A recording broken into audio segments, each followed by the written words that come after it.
ગીર સોમનાથ જિલ્લામાં મગફળીના પાકમાં આવેલા સુકારાથી ખેડૂતો પરેશાન થઈ ગયા છે. મગફળીનો પાક નિષ્ફળ જવાની દહેશત છે. શરૂઆતમાં ઓછો વરસાદ પડતા જમીનની ગરમીના કારણે પીડીઓ અને સુકારા નામના રોગથી ધરતીપુત્રો ચિંતાતુર બન્યા છે. ગીર જિલ્લામાં અત્યારે મગફળીનું વાવેતર થયું છે, તે પૈકી મોટા પાયે આગોતરું મગફળીનું વાવેતર થયું છે. ગીરના અનેક વિસ્તારમાં આ વર્ષે મગફળીના છોડ ઉપરથી જ સુકાઈ રહ્યા છે. ઉપરથી જ છોડ સુકાતા બીજ બંધાતા નથી, જેથી ખેડૂતો ચિંતિત થયા છે.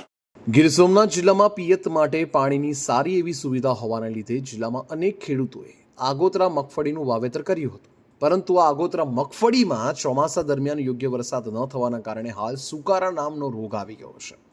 જિલ્લામાં પડેલા પ્રથમ વરસાદ બાદ ખેડૂતોની ચિંતા વધી છે.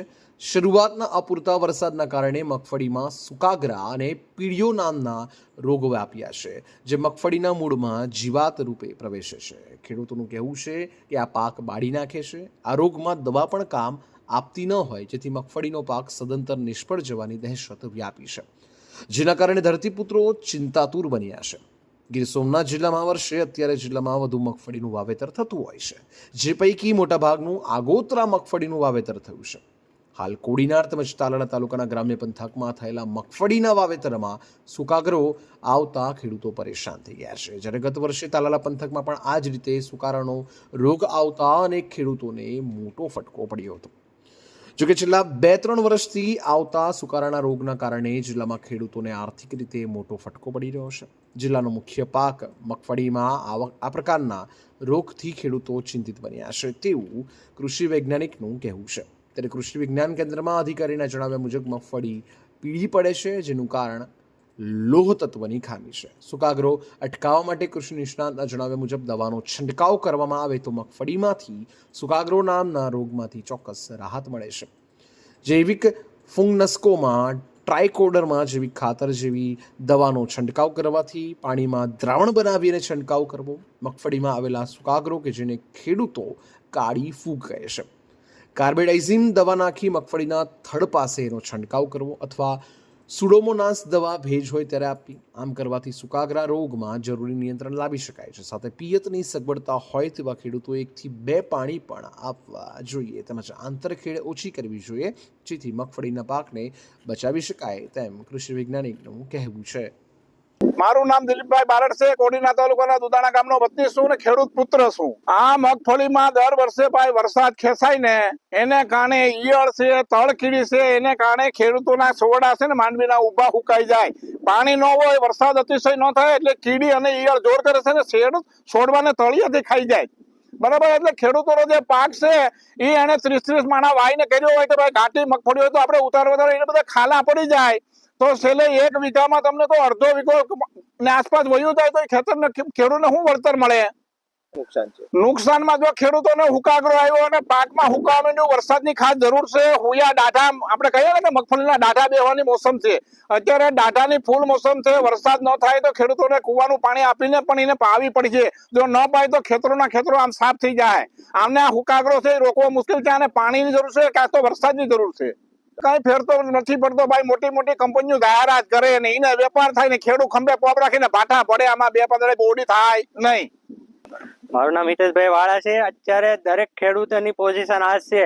અમારા ગામમાં બધાને આખતરી મગફળી હોય છે કોવડાની, તો બધાને 30% હુકાગ્રા નામનો રોગ બધાને છે. બધાએ દવા છાંટી છે તોય કોઈ ફેર પડતો નથી. જો 8-10 દિવસમાં વરસાદ નહીં થાય તો 30% મગફળીને નુકસાન થવાની પૂરેપૂરી શક્યતા છે. આખતરી માંડવીમાં ખાલા પડતા છે. એળ હોય, તળકીડી નામની કીડી અને એળ નામનો રોગ છે અને માંડવી ઊભી ને ઊભી હુકાતી જાય છે. દવાનો છંટકાવ કર્યો પણ કોઈ જાતનો કઈ મેળ આવ્યો નથી કોઈને. નમસ્કાર મિત્રો, હું રમેશ રાઠોડ, વિષય નિષ્ણાત પાક સંરક્ષણ, કૃષિ વિજ્ઞાન કેન્દ્ર ગીર સોમનાથ. ખેડૂત મિત્રો, હાલની પરિસ્થિતિની વાત કરીએ તો મગફળીના પાકની અંદર સુકારાનો પ્રશ્ન જોવા મળે છે અને ખાસ મગફળીની અંદર કાળી ફૂગ, જેને આપણે કોલર રોગ કહીએ, અથવા તો એસ્પરેજિલસ નાઇજર નામની ફૂગથી થતો આ રોગ ઘણા બધા વિસ્તારોની અંદર જોવા મળે છે કે જ્યાં મગફળી ખાસ કરીને 25, 30 કે 40 દિવસની છે. એની અંદર આ સુકારો જે ખેડૂત મિત્રો કહેતા હોય, તળકીડી તરીકે ઓળખતા હોય, તો આ સમસ્યા ખૂબ ગંભીર હોય છે અને ઘણી વખત ખેતરની અંદર 20 થી 25 કે 30% જેટલું નુકસાન પણ થતું હોય. તો ખેડૂત મિત્રોએ આ સમયે ક્યાં ક્યાં એના કાળજીના પગલાં લેવા જોઈએ એની વાત કરીએ તો આની અંદર ખૂબ સારું નિયંત્રણ, ખાસ કરીને જૈવિક ફૂગનાશકો એટલે કે ટ્રાઇકોડર્મા વિરિડી અથવા ટ્રાઇકોડર્મા હાર્જેનિયમ અને ખાસ કરીને સુડોમોનાસ ફ્લુરોસન્સ આ બંને જૈવિક જંતુનાશકોનો ઉપયોગ કરવો જોઈએ. અને એની અંદર ટ્રાઇકોડર્મા 1 વીઘાની અંદર 16 ગુંઠાના વીઘામાં 1 કિલો અને તેની સાથે 500 ગ્રામ સુડોમોનાસ ફ્લુરોસન્સ એને સારો જમીનમાં જ્યારે ભેજ હોય ત્યારે એરડીના ખોળમાં, છાણિયા ખાતરમાં કે ઓર્ગેનિક મેટર સાથે મિક્સ કરીને આપવાથી સારા પરિણામો મળે. હવે જે મિત્રો કેમિકલ ખેતી કરવા માંગતા હોય અથવા કેમિકલ ખેતી કરતા હોય એના માટે કાર્બેન્ડાઝિમ પ્લસ મેન્કોજેબ 1 પંપની અંદર 35 ગ્રામ નાખી આગળની નોંધ છોડાવીને ડ્રેન્ચિંગ સ્વરૂપ એટલે મૂળની બાજુમાં જો દ્રાવણ આપવામાં આવે તો પણ સારા નિયંત્રણ મળે. અને ઉપરથી છંટકાવ માટે મેટાલેક્સિલ પ્લસ મેન્કોજેબના કોમ્બિનેશનવાળી દવા 1 પંપની અંદર 30 થી 35 ગ્રામ નાખી અને ઘાટો છંટકાવ કરવાથી આ રોગ સામે સારા નિયંત્રણો મળતા હોય તો આ ટ્રીટમેન્ટ ખાસ કરીને અત્યારની પરિસ્થિતિમાં કરી અને આ રોગ સામે આપણે સારું નિયંત્રણ મેળવીશું. આભાર.